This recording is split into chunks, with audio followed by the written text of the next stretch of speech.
Muy buenas tardes. Les saludamos y les damos la bienvenida por parte de la Universidad de Galileo, el Instituto de Astronomía y Ciencias de la Tierra y del Espacio, IASTA, también parte de la Universidad de Galileo, de IACLOC, Unión Astronómica Internacional y Comité de Divulgación Local, Capítulo Guatemala, la Asociación de Astrobiología de Guatemala.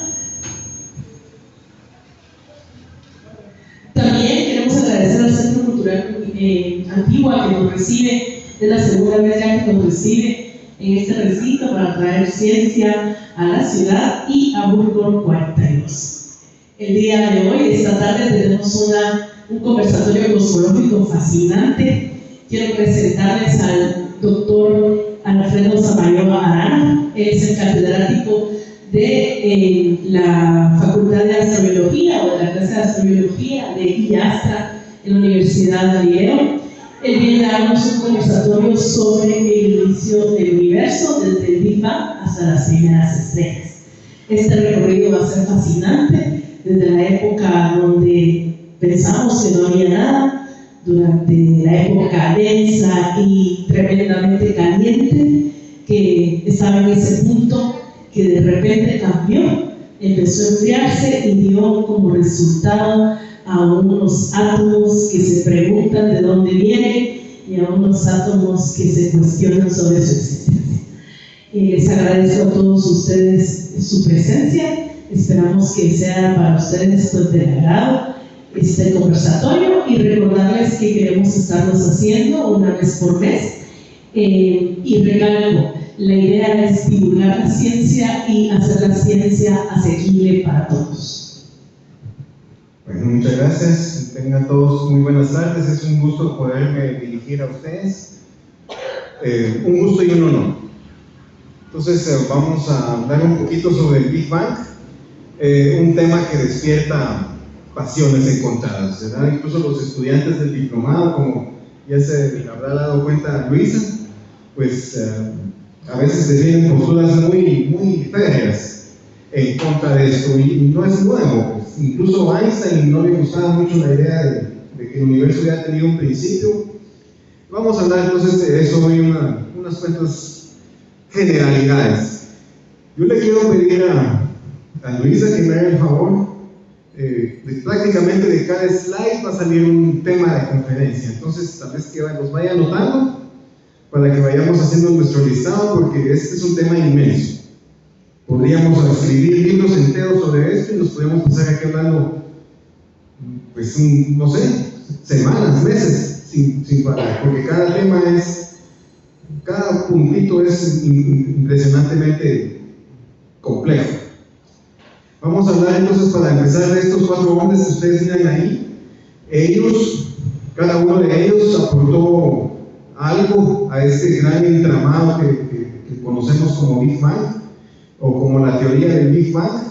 El primero de ellos, pues el señor que está ahí con aspecto severo, casi sin pelo, mi compañero, Max Planck. Él, premio Nobel de Física en 1918. Él esencialmente fue el descubridor de la mecánica cuántica. A este otro señor que está por ahí, pues no necesita tantas introducciones, ¿verdad? Albert Einstein. Él postuló la teoría de la relatividad y la dividió en 2 grandes aspectos: la relatividad especial, que miren ustedes qué casualidad, qué curioso, exactamente hoy está cumpliendo 120 años de haber sido publicada. El 16 de septiembre de 1905, en Annales de Física, Einstein publicó su teoría especial. 10 años después publicó la teoría general, y es a través de las ecuaciones de la teoría general, o de la ley de la relatividad general de Einstein, que estos 2 hombres de abajo pues, nos conformaron lo que conocemos actualmente como Big Bang. Edwin Hubble, que en 1929 demostró que el universo se está expandiendo. En ese momento fue un shock incluso filosófico y existencial, porque la teoría o la creencia de la comunidad científica en esa época es que el universo era estacionario e inamovible. Y George Lemaitre que pues era un sacerdote católico, belga, que aparte de sacerdote pues fue astrofísico. Y él, basado en todo lo que hablaba Einstein y en el descubrimiento de Hubble, postuló en 1931 que todo el universo, si se estaba expandiendo, en algún momento tuvo que estar concentrado en un solo lugar. De hecho, Lemaitre postuló la expansión del universo en 1927, 2 años antes que Hubble la descubriera. Y en 1931 entonces llegó a la conclusión de que el universo tenía que haber tenido un origen, al que él llamó el átomo primigenio, o el huevo cósmico, el huevo primitivo. Que Edwin Hubble y Georges Lemaitre no hayan sido galardonados con el Premio Nobel de Física es una de las grandes injusticias, de las que hay muchas desafortunadamente, ¿verdad? En la historia de la ciencia y realmente en la historia de la civilización. Se lo merecían, pero no se lo dieron. Pero lo que sí quedó en la posteridad es la constante de expansión universal que lleva el apellido de los dos, constante de Hubble-Lemaitre. Entonces, desde ya pues dejo claro, ¿verdad? No tengo ningún conflicto de interés al momento de realizar esta conferencia y de compartirla con todos ustedes. El objetivo fundamental de esta presentación es ser académico y por supuesto divulgativo. La ciencia es patrimonio de todos nosotros. Y yo soy un convencido de que no necesitamos ser ni cosmólogos, ni astrofísicos, ni astrónomos, ni matemáticos, ni ingenieros, para poder comprender conceptualmente los grandes temas que la ciencia afronta y que nos interesan a todos, ¿verdad? Todos nosotros queremos saber de dónde venimos y a dónde vamos, y nos interesa saber el origen de las cosas. Entonces tenemos 4 puntos que tenemos que cubrir esta tarde. Espero no extenderme, voy a tratar de no hacerlo, pero realmente ustedes comprenderán si me pasa, porque son temas muy, muy largos de describir. Entonces, ¿qué es exactamente el Big Bang? ¿Qué es exactamente lo que sabemos y lo que no sabemos sobre el Big Bang? ¿Cuáles son los principales desafíos que enfrenta el modelo del Big Bang? Porque tiene muchas pruebas a favor, pero también está enfrentando muchos desafíos desde siempre. Y no solo de tipo físico o cosmológico, también desafía prejuicios y desafía incluso, hay gente que incluso actualmente, gente con doctorados en cosmología, en astrofísica, que lo desafían abiertamente. Incluso Einstein lo desafió. Como les decía al principio, pues la idea de que el universo tuviera un principio no le gustaba a él, porque eso sonaba a creación. Y precisamente le gustó a la iglesia. Y miren qué casualidad que fue un sacerdote el que lo postuló matemáticamente, porque entonces está refutando el hecho de que sí hubo un momento de la creación. Entonces esta es nuestra visión actualmente del universo observable. Sabemos con bastante certeza de que es un disco aplanado, no es curvo, y el hecho de que sea plano también tiene mucho que ver con la inflación cósmica de la que tenemos que hablar en unos minutos. También ya tenemos claro que aunque cuando uno mira en un telescopio está viendo el pasado, cuando miramos el sol lo estamos viendo como era hace 8 minutos, cuando miramos la luna la estamos viendo como era hace un segundo, cuando miramos Saturno lo estamos viendo como era hace más o menos 6 horas, o como era cuando reflejó la luz del sol hace 6 horas. Cuando miramos la galaxia de Andrómeda la estamos viendo como era hace 2 millones y pico de años. Pues bien, entonces como el universo se está expandiendo y el universo es relativamente joven, digámoslo así, 13.800 millones de años, entonces sabemos que se ha expandido por la constante de Hubble-Lemaitre y que realmente su disco no tiene 13.800 millones de años. Actualmente se considera que tiene un diámetro de 93.000 millones de años luz. Contiene más o menos 200.000 millones hasta 2 billones de galaxias y más o menos 200 sextillones de estrellas o 200.000 millones de billones de estrellas. Y un número indeterminado de planetas. Todo esto surgió en el Big Bang. Y esto, aunque no me lo crean ustedes, toda esta enorme construcción es apenas el 5% de lo que se conoce del universo, de la estructura total del universo. Bien, entonces el Big Bang, o fluctuación cuántica primordial, como me gusta a mí decirle, pues es la teoría más universalmente aceptada por los astrofísicos y cosmólogos. Habrá alguno que otro que no esté muy de acuerdo, pero las evidencias para considerarla un hecho que realmente sucedió, pues son sumamente difíciles de refutar, pero insisto, hay quienes están trabajando para lograrlo, para refutarla. Pero en este momento es nuestra concepción más completa y más basada en evidencia que tenemos sobre el origen de todas las cosas. El término Big Bang no mucho me gusta, ustedes sabrán, ¿verdad?, que se lo puso Fred Hoyle, un astrofísico inglés, que precisamente él estaba en contra, él estaba en el bando de Einstein, que decía que el universo era estático. Entonces, George Lemaitre nunca habló de una explosión, él habló de un huevo cósmico, de un huevo primitivo, de un átomo primigenio, de un átomo primitivo, pero Fred Hoyle, pues a manera de burla, le puso Big Bang, una gran explosión. Realmente no fue eso, no fue una explosión ni mucho menos. Entonces a mí no mucho me gusta el término, de hecho hasta hay un sitcom que se llama así, que por cierto es bastante bueno. Pero bueno, vamos a hablar de Big Bang porque es lo que conocemos la mayoría. Entonces, todo este evento sucedió hace más o menos 13.800 millones de años, ya se han calculado ese tiempo con bastante precisión. Pues tenemos que enfocarnos en un punto fundamental, ¿verdad? Todo lo que conocemos, la materia y la energía, estaban vinculadas en un principio, y de hecho el tiempo. Es muy difícil para nosotros, para nuestra cotidianeidad, imaginarnos que el tiempo no existe, ¿verdad? Y es muy curioso también que casi nadie sabe definirlo, ¿verdad? Sabemos medirlo, sabemos cómo pasa, hemos dividido el paso del tiempo en horas, en minutos, en segundos, en años. Pero ¿qué es el tiempo? Pues es una de las grandes preguntas que todavía no tienen respuesta.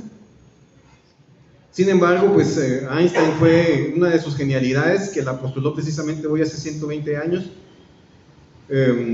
es que el tiempo está combinado con el espacio. Y aunque esto es parte de la relatividad general, pues Einstein nos dio la pauta de que la energía y la materia y el tiempo pueden estar vinculados a través de su famosa ecuación. La materia y la energía son equivalentes e intercambiables. Yo, ustedes, este edificio, la calle, las casas, las personas, los animales, las plantas, somos energía reconcentrada. Si tuviéramos la capacidad de exprimir toda la energía que hay, por ejemplo, en una piedra, si tuviéramos esa capacidad tecnológica, pues tal vez obtendríamos energía suficiente para alimentar a toda la humanidad por milenios. Y de hecho eso es lo que se está intentando hacer con los modernos reactores de fusión nuclear, ¿verdad? Estamos intentando obtener la energía como las de las estrellas. El Sol, que es tan cotidiano para nosotros, fusiona el hidrógeno. Y se sabe que lo fusiona precisamente a través del conocimiento de esta ecuación.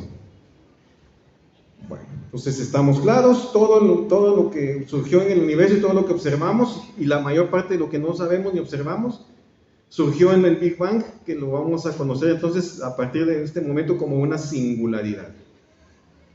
Y después ha ido habiendo crecimiento, ha ido habiendo expansión, y lo que observamos, que es la materia formada por bariones, que son las galaxias, los planetas, las estrellas y nosotros mismos, es una muy pequeña parte de todo ese enorme conjunto de cosas que se crearon en el Big Bang.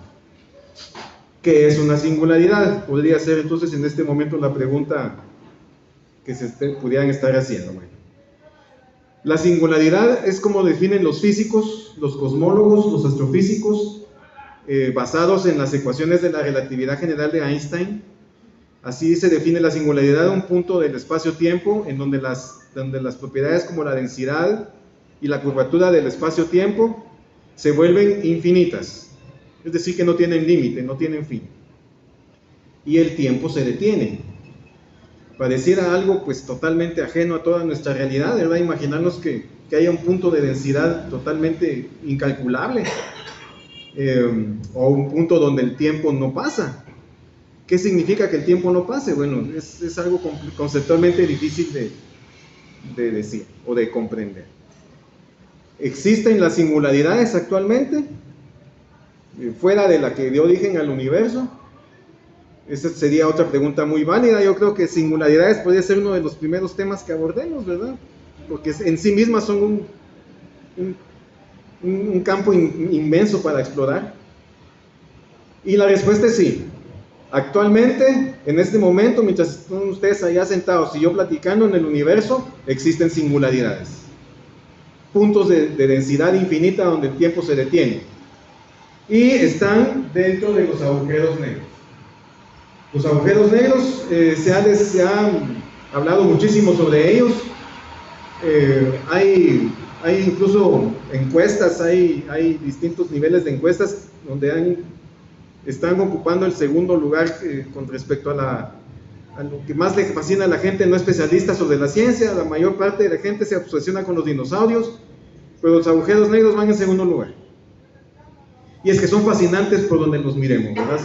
Son el remanente final de la evolución de las estrellas. Ya está claro que existen, se demostró su existencia más allá de toda duda hace más o menos 25 años, a principios del siglo XXI. Incluso ya se han podido fotografiar, pero se han fotografiado solo lo de afuera. La singularidad como tal, el punto donde el tiempo y el espacio se hacen infinitamente densos y la curvatura del espacio-tiempo se hace infinita también, esa no se ha podido fotografiar. ¿Por qué no? Porque está oculta por esta parte de la anatomía del agujero negro que se conoce como horizonte de eventos. El horizonte de eventos es un punto en donde la luz está dando vueltas infinitamente y nos tapa, nos obstruye, no nos deja ver la singularidad. Entonces no tenemos idea cómo es la singularidad. Es un punto del universo, del espacio y del tiempo donde todas las leyes de la física colapsan. Igual que fue la singularidad del Big Bang, donde se originó el universo. Solo de hablar de agujeros negros sería otro tema. Ese es otro tema que podemos, yo no sé si Luisa nos va a desarrollar el tema de los agujeros negros el próximo mes, así que desde ya invitados. Perdón, en noviembre, sí. Ya estoy yo en octubre. Bien, entonces, si se dan cuenta, la singularidad de los agujeros negros es inaccesible a nuestras observaciones y a nuestros instrumentos. Está cubierta por un horizonte de sucesos que nos impide ver. Pero la singularidad del Big Bang, o de la fluctuación cuántica primordial, fue una singularidad que no tuvo horizonte de sucesos. Es decir, que fue una singularidad desnuda. ¿Qué es la singularidad? ¿Cómo responderían nuestros sentidos, nuestro cerebro para poderla comprender o entender cómo es? Pues nadie lo sabe. Stephen Hawking decía que era fundamental para el ser humano saber qué es la singularidad o cómo se mira, porque la humanidad tiene tendencia a adorar cosas que no entiende, ¿no? Y la singularidad es el sine qua non de las cosas que no entendemos, simplemente no la podemos entender. Las matemáticas de la relatividad general, que describen también todo el universo a gran escala, colapsan. Podríamos usar la mecánica cuántica, pero cuando la queremos combinar con la relatividad da infinitos matemáticos. Entonces ese es el dilema, uno de los más grandes problemas de la física del siglo XXI, denominar o establecer la gravedad cuántica, que sería otro tema. Miren, Luis, Dios nos esté tomando, nos esté apuntando. Entonces el agujero negro sería más o menos como lo que están viendo a la izquierda. Ahí está la singularidad. Hay unas soluciones a las ecuaciones de Einstein que indican que pudieran haber espacios en donde pudiera conectarse la singularidad del agujero negro con otro punto del espacio-tiempo o con otro universo. Esa es una solución matemática que se llama puente de Einstein-Rosen, pero que comúnmente se conoce como agujero de gusano, ¿no? Porque nos recuerda a los agujeros que hacen los gusanos en las manzanas, que atraviesan la manzana de un extremo a otro. Por eso se le llama así. Entonces a veces se genera confusión, ¿verdad? Se confunde agujero negro con agujero de gusano, pero realmente son dos cosas diferentes.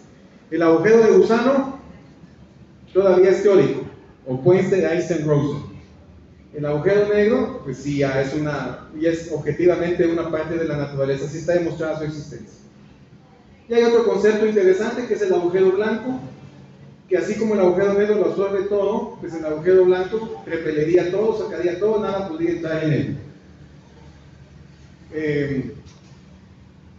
Todavía no se ha descubierto, no se han observado los agujeros blancos, también siguen siendo completamente teóricos.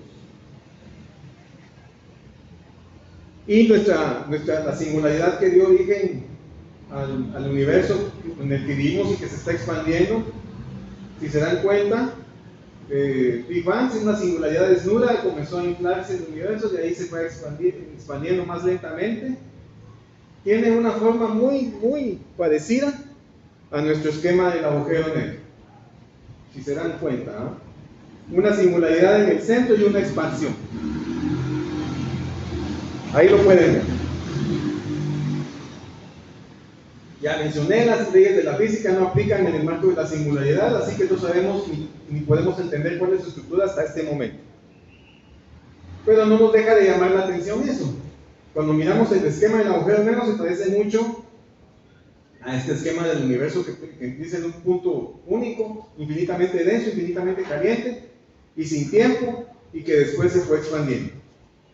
Entonces la pregunta obvia es, ¿será que nuestro universo se originó en la singularidad en un universo más alto, en un universo de 4 dimensiones, y que nosotros estamos viviendo o en la singularidad o en el horizonte de sucesos de un agujero negro hiperdimensional? Pues esa es una de las preguntas. También otro tema que podemos fácilmente desarrollar, la cosmología del agujero negro. Hay gente que está intentando demostrar ese punto, que nosotros estamos de hecho en el horizonte de sucesos de un agujero negro pues, muy grande, que está en un espacio-tiempo no tetradimensional, ¿verdad? O hiperdimensional, no a las 4 dimensiones como el nuestro, sino que una dimensionalmente superior. Pues esto sería algo fascinante de demostrar, ¿verdad? Pues lo esperemos. Estamos viviendo tiempos sumamente emocionantes, la física, la astronomía, la cosmología, son ciencias que prácticamente todos los días se actualizan. Es impresionante el número de papers que salen en diario. Es difícil mantenerse uno al día, y eso es algo que se está viviendo en todas las disciplinas de la ciencia, no solo en ellas. Pero estamos viviendo tiempos muy emocionantes, tiempos de mucho descubrimiento. Casi 2 o 3 veces por semana se anuncia el descubrimiento de un nuevo exoplaneta. Hace poquito, hace unos días salieron 2 teorías, miren qué cosas, qué coincidencias, precisamente con respecto a esto. Ustedes saben que se han descubierto ondas gravitatorias de las que vamos a hablar en unos minutos. Pues gracias a eso hay un paper de físicos chinos que se publicó hace unos días, que parece ser que ellos dieron con un agujero de gusano que no solo confirmaría que existen los puentes de Einstein-Rosen, sino que confirmaría que estamos viviendo en un multiverso. Pero todavía es algo que falta de confirmar, todavía falta su revisión por pares.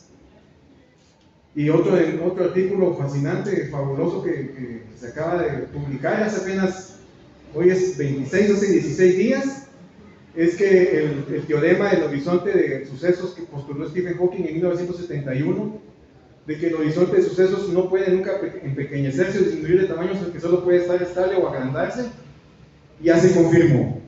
Ese es un paper que salió el 10 de septiembre. Y aparte, se confirmó que los agujeros negros no están estáticos, sino que rotan. Esa teoría de que los agujeros negros rotan, la postuló un matemático neozelandés llamado Roy Kell en 1963, y vio su confirmación gracias a la detección de ondas gravitatorias cuando chocaron 2 agujeros negros en el espacio profundo, hasta este año, y se publicó esa confirmación apenas hace 16 días. Eso estábamos discutiendo con los compañeros del instituto, que pues Roy Kell ya se ganó su premio Nobel de Física. Esperemos que se lo den, porque el comité de los Nobel es bastante lento y pues no lo dan póstumo, ¿verdad? De hecho, a Stephen Hawking le tocaba el premio Nobel contra Roger Penrose en 2020, pero se había muerto en 2018 desafortunadamente. Y si estuviera vivo ya le tocaría su otro premio Nobel. Sí, pues ya por el teorema del horizonte de sucesos, ¿no? Bueno, lastimosamente ya no logró llegar. Entonces, estaremos viviendo en un universo, en un agujero negro de otro universo, pues puede ser que sí. Bien, entonces la singularidad fue el punto de densidad y de curvatura de espacio-tiempo infinita, en donde se originó todo lo que conocemos y mucho de lo que no conocemos. Por definición sabemos que la singularidad no la podemos estudiar, no la podemos entender, porque nuestras leyes físicas como las conocemos, nuestra matemática colapsan. Entonces alguien podría venir y decirme, bueno, entonces si no la pueden demostrar, no existe. Pues el hecho es que sí sabemos que existió. Hay pruebas indirectas de que existió, pero la singularidad en sí todavía no podemos definirla como tal. Podrían haber algunas maneras que pudiéramos teóricamente incluso retroceder a los primeros microsegundos o nanosegundos o atosegundos después del Big Bang. Podría haber de hecho observación directa, ya vamos a llegar a eso. Y también podría haber confirmaciones teóricas. ¿Cómo podríamos confirmar teóricamente que las condiciones de una singularidad? La podríamos confirmar en el momento en que podamos combinar la matemática de la mecánica cuántica con la matemática de la relatividad general. Ese es otro de los grandes desafíos de la física del siglo XXI, también es otro tema. Luisa, por favor, para que lo tome nota.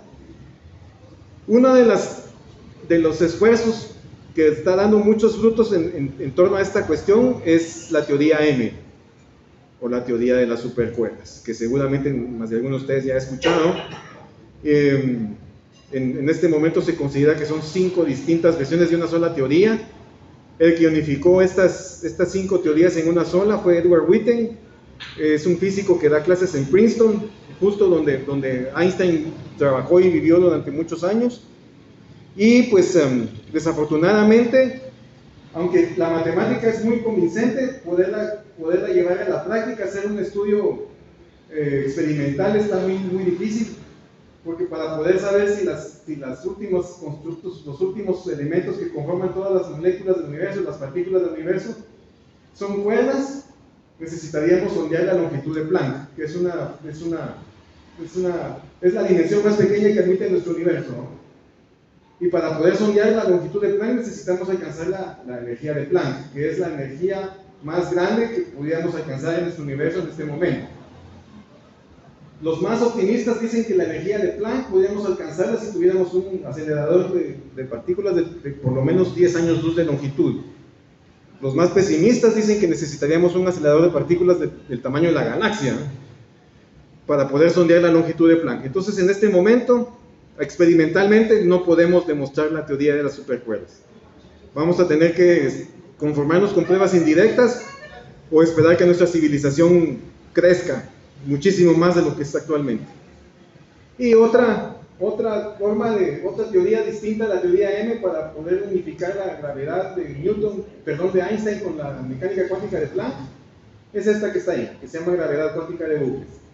Otro tema también para tomarlo en cuenta, Luisa. Cada uno de estos temas, si quisiéramos ponernos a hablar solo de teoría de las supercuerdas, olvídense, ¿verdad? Horas enteras.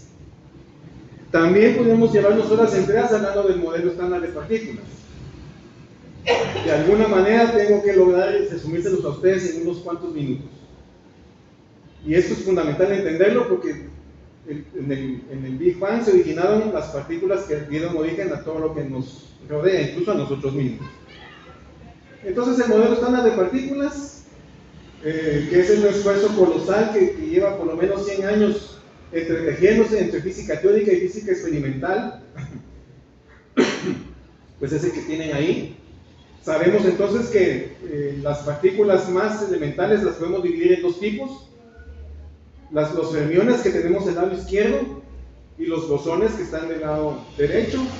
Los fermiones son las partículas que forman los bariones, que son tripletes de quarks, que son los que forman los neutrones y los protones, es decir, los átomos. Y los otros tipos de fermiones, aparte de los quarks, van a ser los leptones, entre los que está el electrón. Mientras que los bosones que miran ustedes a la derecha pueden ser de 2 tipos: bosones Gauge o portadores de fuerza, y bosones escalares como el bosón de Higgs. El bosón de Higgs es fundamental también tenerlo claro, porque fue ese bosón escalar, ese campo de Higgs, el que en el momento del Big Bang le dio masa a todas las partículas. Entonces los bosones son los que interactúan, son los que le dan fuerza a las 4 interacciones fundamentales de la naturaleza: gravedad, electromagnetismo, fuerza nuclear fuerte y fuerza nuclear débil. Mientras que los fermiones, que se dividen en quarks y leptones, son los que conforman las partículas materiales, ustedes lo quieren ver así. átomos. Los mesones, vamos a hablar de ellos en un segundito. Yo sé que esto puede llegar a ser un poquito confuso. Los mesones, que están formados por un quark y un antiquark, se llaman a sí mismos, se agrupan en el grupo de los bariones, y se llaman hadrones glucosos. Los bariones son las partículas que forman los tripletes de quarks. Tal vez pongan atención a los últimos del extremo superior de la izquierda. Dos quarks up y un down forman el protón, y dos quarks down y un up forman el neutrón. Entonces todos nosotros estamos formados por bariones. Y lo que mantiene a los neutrones y protones juntos en el núcleo atómico son los mesones. Mientras que lo que mantiene a los quarks confinados en el protón y en el neutrón son los gluones, que a su vez son bosones, ¿verdad? Los átomos neutros, así como entendemos ¿verdad? Que es el más simple, el hidrógeno, que es el más abundante del universo, no se formaron en el Big Bang inicialmente, sino que se formaron mucho tiempo después. Se formaron inicialmente estos. Y vamos a darnos cuenta cuando se habla de bariogénesis, del origen de los bariones, que no fue algo nada fácil y que de hecho es otro de los grandes problemas que enfrenta la física del siglo XXI. ¿Por qué es que existen bariones? Es decir, ¿por qué es que existimos nosotros? Que hubiera existido el Big Bang no era garantía en absoluto de que el universo pueda tener materia. De hecho, lo más probable es que se hubiera quedado como energía, como nubes de gas o como radiactividad o radiación, pero que tuviera materia, que tuviera bariones, pues no estaba tan fácil. Ahorita vamos a hablar por qué. Aquí tenemos nuestro espectro electromagnético, entonces también recordemos eso, ¿verdad? Las ondas electromagnéticas, pues a nivel de la mecánica cuántica pueden comportarse como partículas o pueden comportarse como ondas. Esa dualidad a veces confunde, pero pues solo es de acoplarse a la idea. Y ya hablamos de los núcleos atómicos que están formados por quarks, que son bariones, en fin. Los rayos gamma, los rayos X, los ultravioleta, todo eso pues es parte de nuestra cotidianeidad, nosotros mismos estamos ahí metidos. Y las temperaturas o el rango de temperaturas en las que se dan las distintas manifestaciones del espectro electromagnético. Nuestros teléfonos celulares pues funcionan en base a microondas, ¿verdad? También usamos las microondas para cocinar nuestra comida, para calentar nuestra comida. Los rayos X los usamos todo el tiempo en los hospitales, en los centros de salud. Así que esto no debería ser algo que nos desconcierte mucho, porque realmente es algo que sí es más cotidiano. Y esta parte del espectro electromagnético y las fuerzas fundamentales, que son estas cuatro que ya mencioné, están gobernadas por los bosones, se manifiestan a través de los bosones. Fuerza nuclear fuerte, la que mantiene confinados a los quarks en tripletes. El electromagnetismo, que es el que nos permite pues, tener electricidad, que nos permite que tenemos nosotros nuestras retinas que evolucionaron para captar el rango de la luz visible. La gravedad, que es la más fundamental de todas las fuerzas, que es la que hace que mantengamos nuestros pies en la tierra firme. Y la fuerza nuclear débil, que es la que gobierna la desintegración radiactiva, que tiene muchísimo que ver con el hecho de que tengamos un sol que brille. Cualquiera de estas fuerzas que no estuvieran finamente ajustadas en los parámetros que está, haría imposible que la vida existiera, o que existieran estrellas, o que existiera incluso materia. Entonces, otro de los enormes misterios de los que llevaríamos días hablando es el ajuste fino, ¿verdad? También el ajuste fino. 30 o 40 parámetros físicos que pareciera que están finamente ajustados para permitir nuestra existencia. Que haya habido Big Bang no garantizaba en absoluto que pueda haber materia, y que hubiera habido materia no garantizaba en absoluto que hubiera bariones, y que haya bariones no garantiza en absoluto que haya seres vivos, y que haya seres vivos no garantiza en absoluto que sean complejos, y que sean complejos no garantiza en absoluto que sean inteligentes, y que sean inteligentes no garantiza en absoluto que puedan comunicarse o viajar entre estrellas. Nosotros, como es mi filosofía en el diplomado, somos algo muy inusual, somos algo muy particular. Y no es porque yo lo diga, ¿verdad? Simple y sencillamente es la evidencia que estamos viendo. Bueno, entonces vamos a hablar de la cronología. Ya sabemos que del momento cero todavía no podemos decir nada, excepto que era un punto de densidad y de temperatura infinita, así con una curvatura del espacio-tiempo infinita, que no tenía horizonte de sucesos. Pero las condiciones exactas de por qué surgió, o qué había antes, en este momento, es completamente imposible saber. Entonces, tenemos la singularidad, ya dijimos que esa es una barrera. Posteriormente está la época de Planck, más o menos tardó 10 a la menos 43 segundos, ¿verdad? Un tiempo de Planck. Quisiera que nos detuviéramos a pensar en ese número, en el tiempo de Planck. 10 a la menos 43 segundos, significa que hay un punto, 43 ceros y un 1 de un segundo. Los sufijos y los prefijos de la Unión Internacional de Pesas y Medidas llegan hasta el 24 o a la 26 potencia, 28 creo que llega ya los prefijos. Todavía no existen prefijos para hablar de un menos 43 o más 43, ni siquiera para hablar de un menos 35, que es la longitud de Planck. En ese momento, en la época de Planck, entonces tenemos todas las fuerzas de la naturaleza unificadas, la gravedad, el electromagnetismo, la fuerza nuclear fuerte, la fuerza nuclear débil. Todo es energía y no hay materia, no hay partículas elementales, y el tamaño del universo era bastante pequeño, la longitud de Planck. Antes de eso, insisto, sabemos que hubo una singularidad, pero no sabemos sus condiciones exactas. Después, la época de la gran unificación, imagínense eso, estamos hablando de 10 a la menos 43 a 10 a la menos 36 segundos. No ha pasado ni siquiera, o sea, lo que me dio tardando yo en tratar de explicarme, ya pasaron más de 2 segundos. Estamos hablando de fracciones de tiempo inimaginablemente cortas que sin embargo existieron. Entonces, en la época de la gran unificación ya se descendió a la temperatura, ya dejó de ser infinita, ya llegó a la temperatura de Planck, que es 1.41 por 10 a la 32 Kelvin, o más o menos 141.000 billones de grados Celsius. En este momento se separó, al final de la era de Planck, se separó la gravedad de las otras 3 grandes fuerzas. La gravedad no encaja en el modelo que les enseñé hace ratito del modelo estándar de partículas. Hay un bosón que debería medir la gravedad, que se llama gravitón, que es el único que aún no se ha descubierto. Entonces, la gravedad, que es la fuerza que gobierna la evolución del universo a gran escala, fue la primera de las 4 que se separó y no quiere acoplarse bien al modelo estándar de partículas. Entonces, hay muchas cosas que aprender, pero la gravedad también es otro tema que tenemos que tratar en algún momento, ¿no? Posteriormente a la época de la gran unificación, tenemos la inflación cósmica. Este es otro tema, por favor, Lisa, para tomarlo en cuenta, ¿verdad?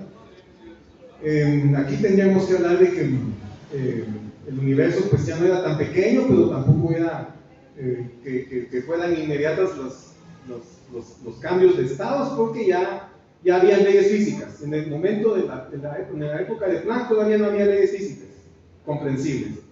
A partir de la época de la gran unificación, sí. Eso significa que ya en ese momento la velocidad de la luz era la máxima que se podía alcanzar, y el universo, aunque no era tan grande como lo es actualmente, pues tampoco es que estuviera inmediatamente todo conectado o todo vinculado.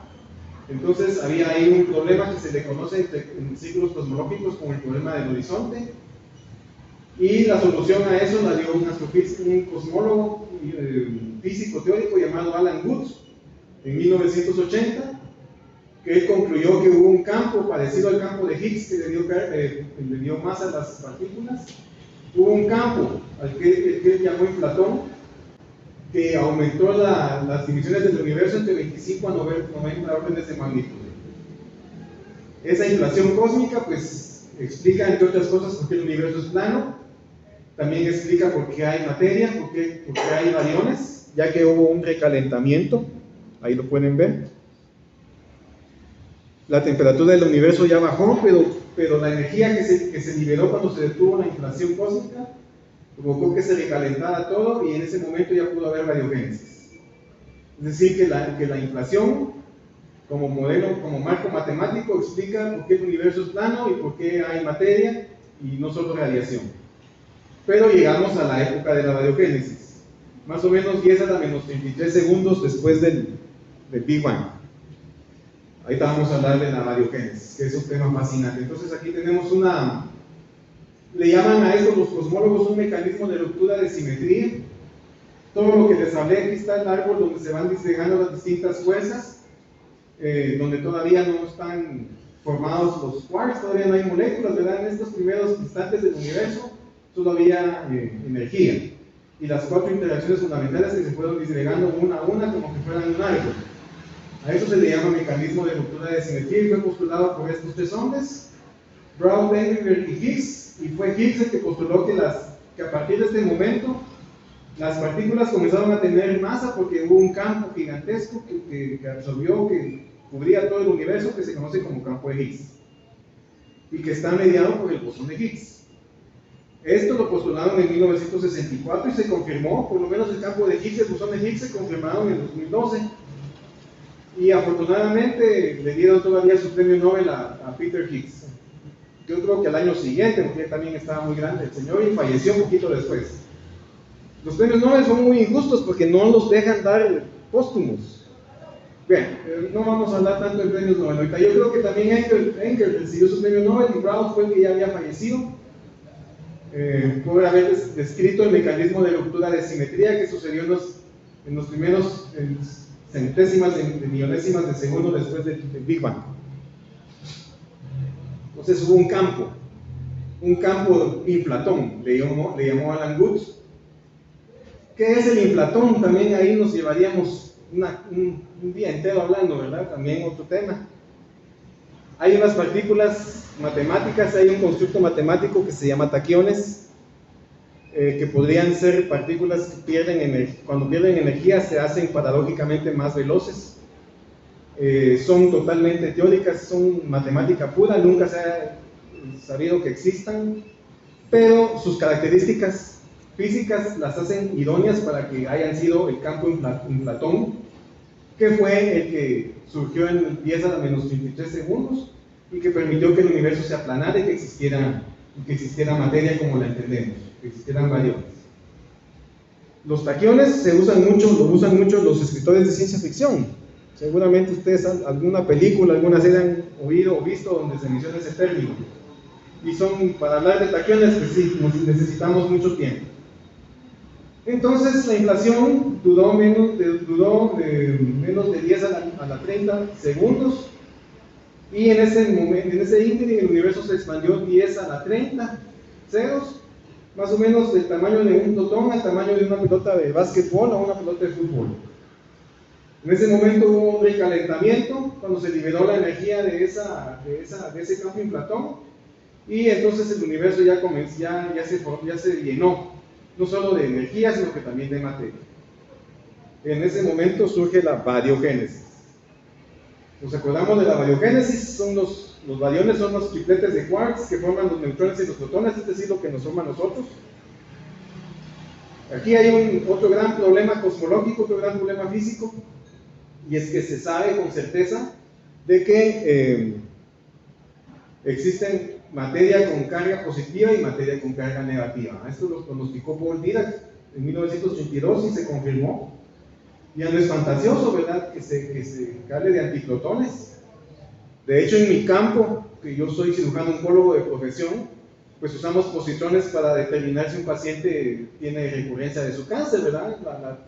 El PET scan, la tomografía por emisión de positrones. Así que la materia con carga negativa no es una fantasía, es real, se usa todo el tiempo, todos los días. Incluso cuando hay tormentas eléctricas, se generan positrones en la atmósfera, electrones positivos. Bien. Al momento de que se dio la bariogénesis, después de determinar la inflación, asumimos que había tanta cantidad de materia positiva como de antimateria. Entonces, en este momento tuvo que haber habido un aniquilamiento, ¿verdad? Cuando una partícula se condiciona con su antipartícula, se aniquilan y se vuelven energía pura. Sin embargo, la realidad que estamos viviendo hoy, ustedes y yo aquí en esta bella tarde, aquí en esta bella ciudad, en nuestro bello país, nos indica que no pasó eso. De alguna manera hubo más variones que antivariones. Entonces el universo pudo tener materia como la conocemos y la entendemos. ¿Por qué se dio eso? ¿Por qué no se aniquilaron mutuamente bariones y antibariones? ¿Por qué quedó un remanente de bariones positivos? Pues es otra gran pregunta que no tiene una respuesta fácil. Hablar de bariogénesis también nos llevaríamos aquí días enteros hablando de eso. Se asume que hubo un desequilibrio en una de las simetrías que se llaman CPT. Voy a hablar de eso rápidamente. Las simetrías CPT en física fundamental y física de partículas tienen que ver con tres parámetros: la carga, la paridad, es decir, la rotación derecha o izquierda, y la línea temporal. Entonces, matemáticamente puede haber partículas que se comporten diferentes si les cambiamos la dirección del tiempo, o si las invertimos de derecha a izquierda, o si les cambiamos sus cargas. Entonces, físicos como por ejemplo Andrei Sakharov, un soviético, elucubró, conjeturó que la razón por la que hay más bariones que antibariones, por la que hubo al final más bariones que antibariones, habría sido algún tipo de desequilibrio en la simetría CP, la de la carga, la que rige la carga y la paridad, la carga eléctrica, positivo o negativo, o la paridad derecha-izquierda. Y eso fue lo que, muy resumidamente, por supuesto, ¿verdad?, permitió que existieran más bariones que antibariones, y por eso hoy estamos aquí conversando. Por supuesto, esto todavía no está comprobado. Este solo es un marco teórico sobre por qué hay o hubo más bariones que antibariones al momento de la bariogénesis, cuando concluyó la inflación universal, las condiciones de Sakharov. Pero definitivamente no significa en absoluto que el problema esté resuelto, ¿eh? Él está postulando una idea, un desequilibrio, una violación de la simetría CP, para que hubiera más quarks que antiquarks, que formaban más bariones que antibariones. Pero todavía no es un problema resuelto. ¿Cuántos problemas no resueltos llevamos ya? Un montón, ¿verdad? Y no se acaban ahí. Bien, entonces en ese momento el universo, después de la bariogénesis, era un plasma de quarks y de gluones. Todavía no estaban confinados en bariones, aunque ese era el proceso finalmente.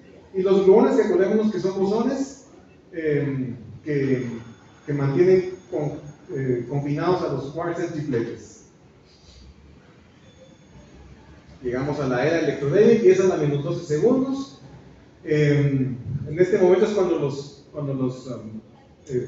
las partículas, los bariones, los quarks, obtienen su masa a través del campo de Higgs o del bosón de Higgs. También en este momento, unas partículas muy especiales, que son los neutrinos, que también son fermiones, se desemparejaron y comenzaron a viajar libremente a través del espacio en 10 a la menos 12 segundos. Por favor, no olvidemos este detalle porque lo vamos a repetir en unos minutos.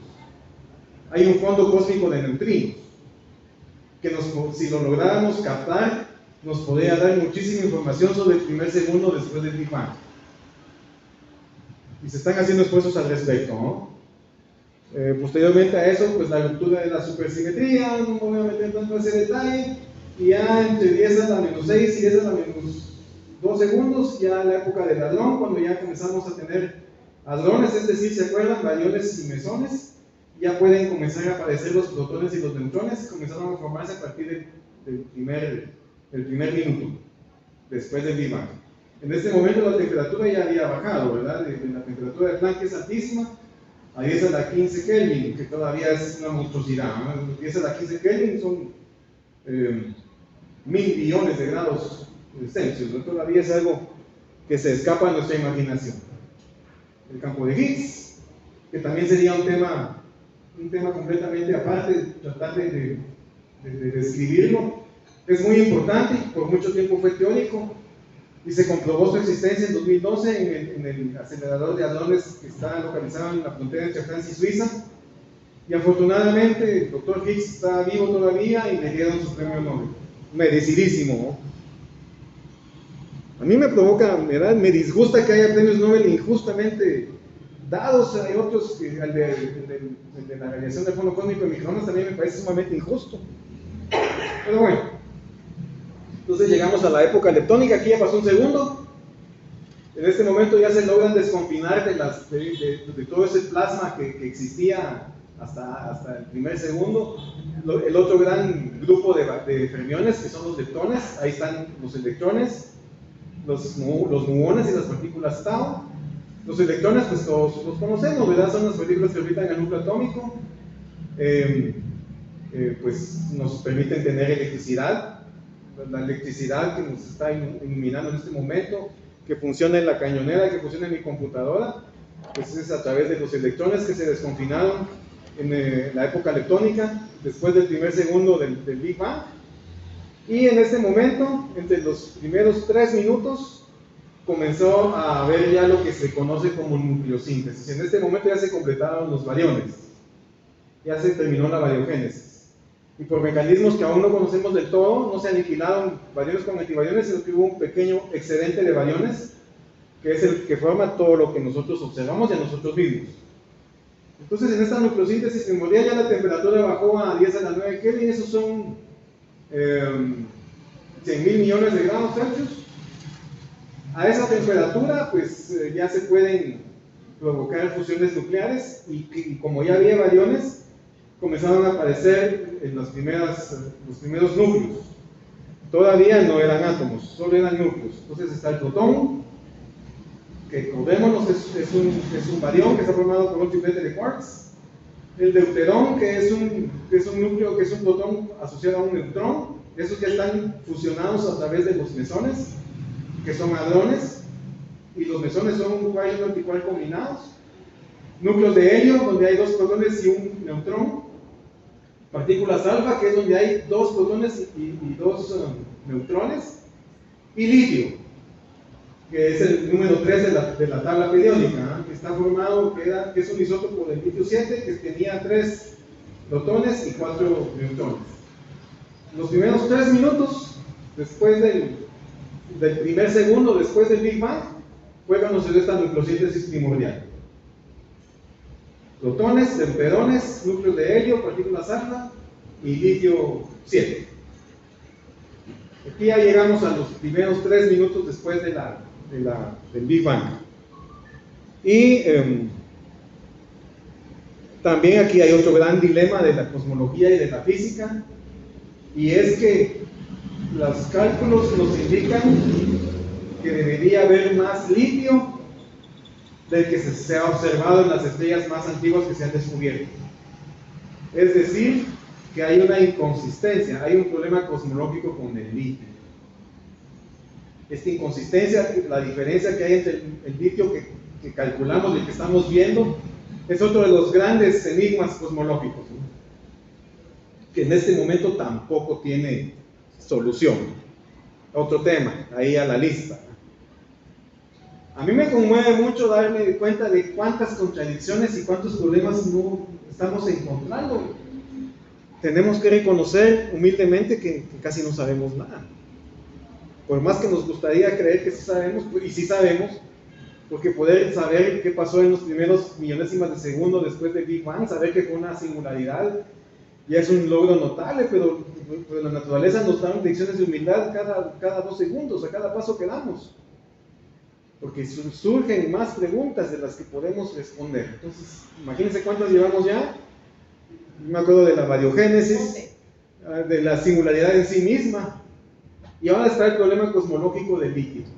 ¿Por qué hay menos litio del que debería haber? A saber. Bien. Entonces, pasamos los primeros 3 minutos. Y aquí ya no hay tanta energía, sino que ya hay más materia bariónica. Acordémonos que los bariones son los tripletes de quarks. Todavía no hay átomos como los entendemos, ¿verdad? Un protón rodeando, orbitado por un electrón, eso todavía no existe. Entonces, en este momento predomina la materia sobre la energía. Una característica importante del universo en este momento y hasta la era de la recombinación es que es opaco, no es atravesado por fotones, no hay manera que lo podamos captar por ni rayos X, ni rayos gamma de esa época, ni infrarrojos, nada. Es una época totalmente opaca, no la podemos captar ni ni con el James Webb, ni con el Hubble, ni con ningún telescopio en tierra firme. Está completamente opaco. Pero hay maneras, se están diseñando maneras en que podamos ver antes de los 380.000 años. En el momento en que el universo cumple 380.000 años, su temperatura ya baja a 4.000 Kelvin, que ya, acordémonos por ejemplo que el Sol, su superficie está a 6.000 Kelvin, ¿verdad? Entonces ya son temperaturas mucho más mundanas, si lo quieren ver así. Incluso el núcleo de la Tierra tiene más calor, tiene 6.000 Kelvin también. En este momento, toda la materia y la energía existían combinadas, los fotones estaban confinados, pero en algún momento, en este momento de la recombinación, los fotones se liberaron, se desconfinaron. Y es lo que entendemos como el fondo cósmico de microondas, que ya lo podemos captar. Ese sí, ya existen incluso fotografías, ¿no? Y ya podemos hablar de que se comienzan a formar los primeros átomos neutros, de hidrógeno y de helio. En este momento el universo está formado aproximadamente, la parte visible, pues, lo que conocemos como materia bariónica, está formada aproximadamente por 73% de hidrógeno y 27% de helio. Todo el resto de elementos pesados de la tabla periódica son un porcentaje absolutamente despreciable. Y sin embargo son de los que estamos nosotros hechos, ¿verdad? Vamos a llegar a esa parte también ya. Entonces aquí tenemos una imagen de la radiación del fondo cósmico de microondas, una de las evidencias más palpables, más plausibles del Big Bang. Estos son fotones que a partir del tiempo que fue tan primigenio, tan primitivo, y hace muchísimo, tanto en tiempo como en espacio, nos han llegado a nosotros como esta radiación. Darle a esto una explicación que sea distinta al Big Bang es muy difícil. No digo que imposible, pero sí es sumamente difícil. Esta es una de las pruebas más firmes que tenemos de que el Big Bang sí fue una realidad de la naturaleza. La temperatura media actual del universo es de 2.7 Kelvin, o sea, casi cercana al cero absoluto, y que es la temperatura también del fondo de radiación cósmica de microondas. Es isotrópico. Eso también significa que hay un principio cosmológico que indica que el universo, para donde quiera que miremos, se mira igual. Ese principio cosmológico también es muy difícil de explicarlo si no hubiera existido el Big Bang o la fluctuación cuántica primordial. Después de eso, de que comenzamos de la recombinación, de que ya comenzaron a haber átomos neutros, se llama edad oscura. Aquí es donde empiezan los verdaderos problemas, ¿verdad? Porque nadie está de acuerdo exactamente cuándo comienza y cuándo termina. Hay quienes dicen que empezó 50 millones de años después del Big Bang hasta 1.000 millones de años. Hay otros que hablan de 50 a 400 millones de años. En este momento no había estrellas ni galaxias. Y fue al final de la edad oscura, que tiene ese rango tan amplio, miren, de 400 millones a 1.000 millones de años, que comenzaron a encenderse los primeros reactores nucleares, es decir, las estrellas. Y después de eso tenían que haberse formado las galaxias. Y en algún momento en medio, los agujeros negros supermasivos que están en el núcleo de las galaxias. Pero de 400 millones a 1.000 millones de años, pues parece que es un tiempo lo suficientemente grande, ¿verdad? Aunque estaba mal definida la edad oscura, pues tampoco es que representaba muchos problemas, porque el rango temporal era muy grande. Hasta que llegaron los descubrimientos de James Webb. Se calcula entonces que las primeras estrellas eran muy masivas, cientos a miles de veces más masivas que el Sol. Tienen que saber ustedes que en este momento la estrella más masiva que la humanidad ha descubierto está en la constelación, en la nube de Magallanes, la gran nube de Magallanes, R136A, si no me equivoco. Tiene una masa de más o menos 265 veces la masa del Sol. Y se calcula que en su momento de más poder llegó a tener 320 masas solares. Ese es un número impresionantemente grande, difícil de imaginar. Y sin embargo, las primeras estrellas después del Big Bang, después del final de la edad oscura, se calcula que tenían cientos o incluso miles de veces la masa del Sol. Una estrella, han de saber ustedes que a más masa tiene menos tiempo de su vida, ¿verdad? Se acaba muy rápido su hidrógeno. Y las estrellas muy masivas siempre explotan como supernovas cuando el hidrógeno se agota, ¿no? Entonces también aquí habían pues, mecanismos para explicar las contradicciones, ¿verdad? Las estrellas eran muy masivas, vivían muchísimo menos tiempo de lo que solo cualquier estrella moderna pueda vivir, y cuando estallaban esas supernovas, pues sembraban el universo con elementos más pesados, ¿verdad? Con carbono, con oxígeno, con hidrógeno, con los elementos de los que estamos hechos nosotros, con hierro. Y entonces el amanecer cósmico tampoco en algún momento fue tan difícil, ¿verdad? No se sabe bien el margen temporal, pero no costaba mucho imaginar.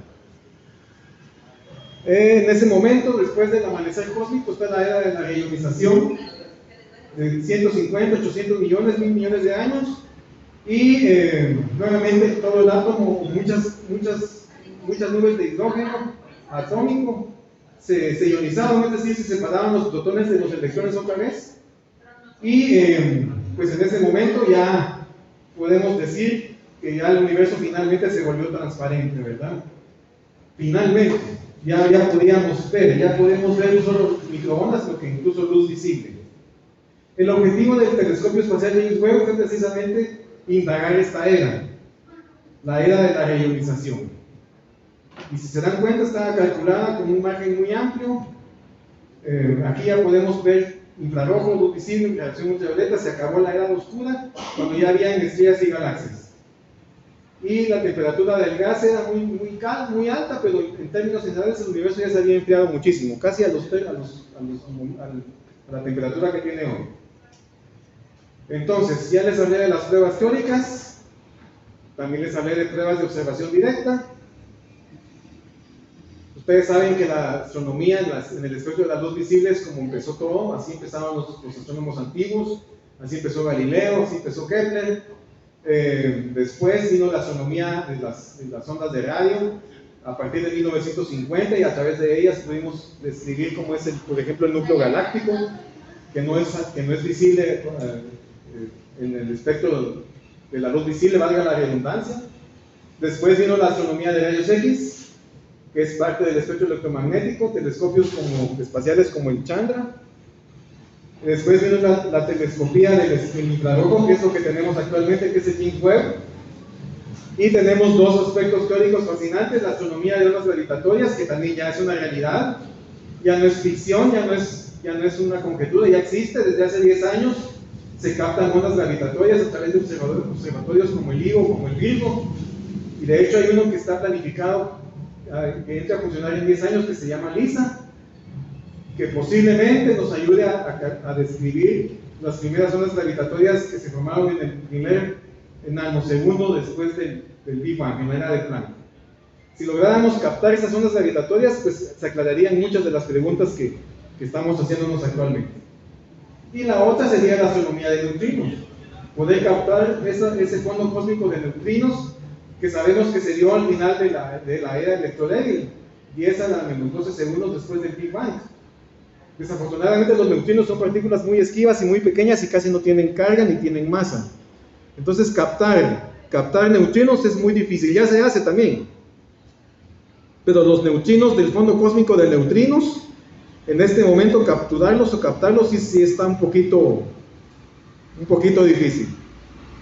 Esperemos que se logre, porque esto respondería a muchas preguntas que nos estamos haciendo urgentemente. Lo que tenemos actualmente, el telescopio espacial Hubble, que lleva en órbita desde hace 35 años, y James Webb, que todos ustedes saben que se puso en órbita el día de Navidad del año 2021 y comenzó a ser operativo en junio del 2022. Y estos dos, particularmente el Webb, han molestado el modelo que les acabo de hablar hasta cierto punto. Bueno, ya vamos a terminar. Entonces aquí tenemos UDB-FJ 3954-6884.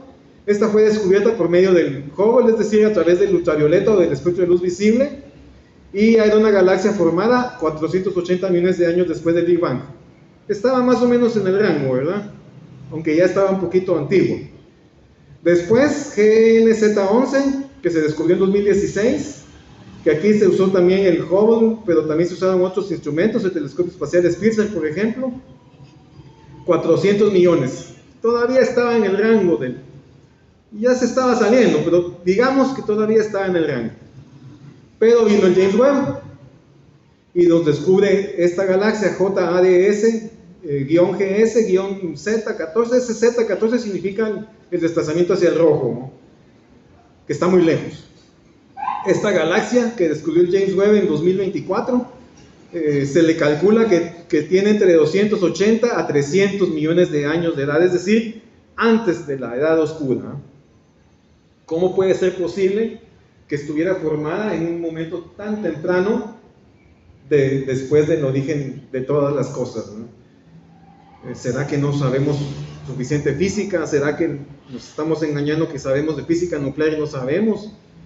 Si me oye ahorita un físico nuclear, me oye un astrofísico, me va a venir a despellejar. ¿Pero qué pasó? ¿Por qué hay una galaxia tan bien formada en una época tan remota cuando no deberían haber galaxias formadas? Es muy brillante y muy masiva. Entonces, no debería estar ahí. Entonces, ¿qué está mal? Está mal nuestros conocimientos sobre física nuclear, sobre astrofísica, sobre cómo se forman las galaxias. ¿O será que el Big Bang no es como creíamos, o no es como habíamos deducido a lo largo de los años?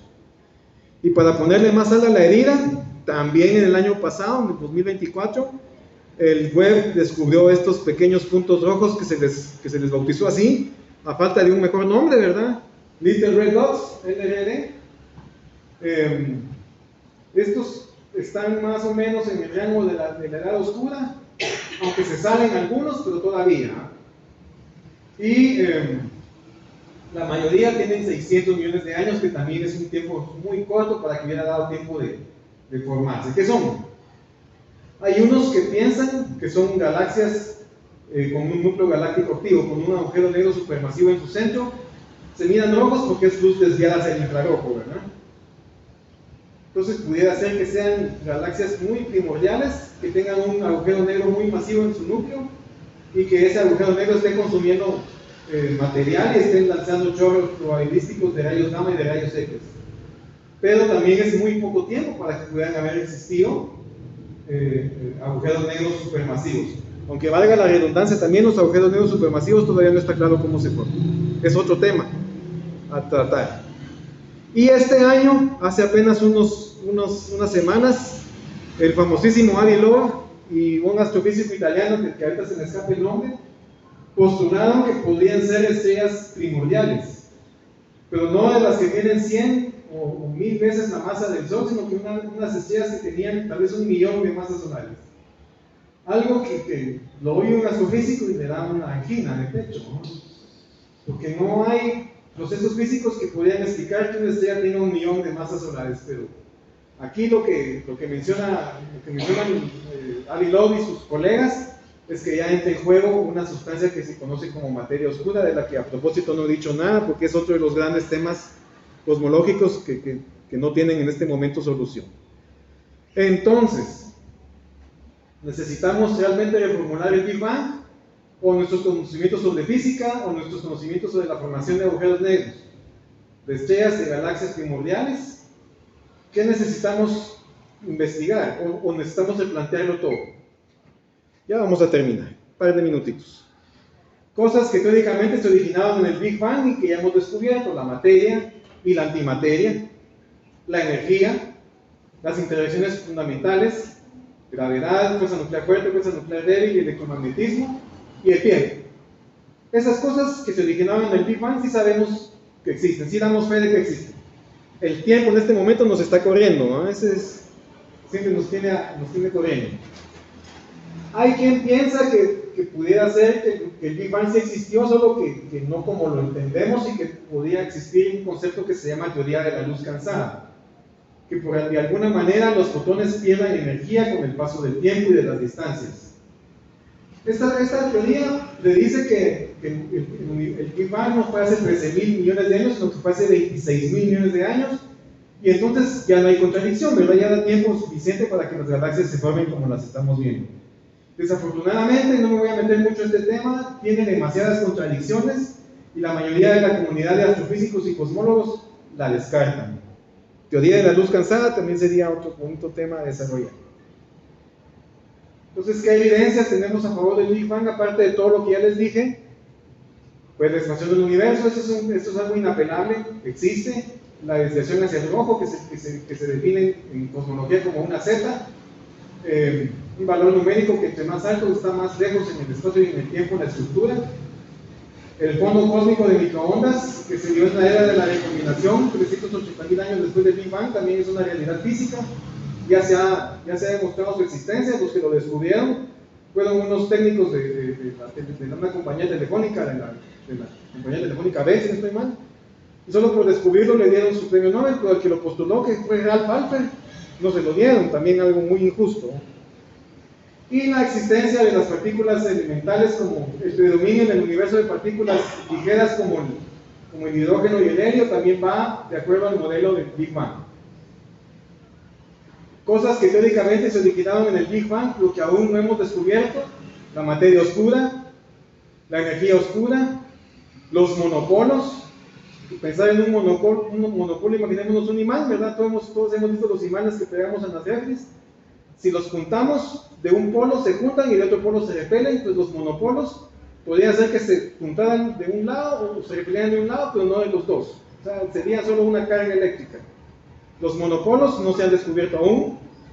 Los agujeros negros primordiales tampoco se han descubierto, aunque se teoriza que se originaron en el Big Bang. Las ondas gravitacionales, que ya mencioné que si llegáramos a tener cómo descubrirlas, tal vez a través de LISA, podríamos detectarlas.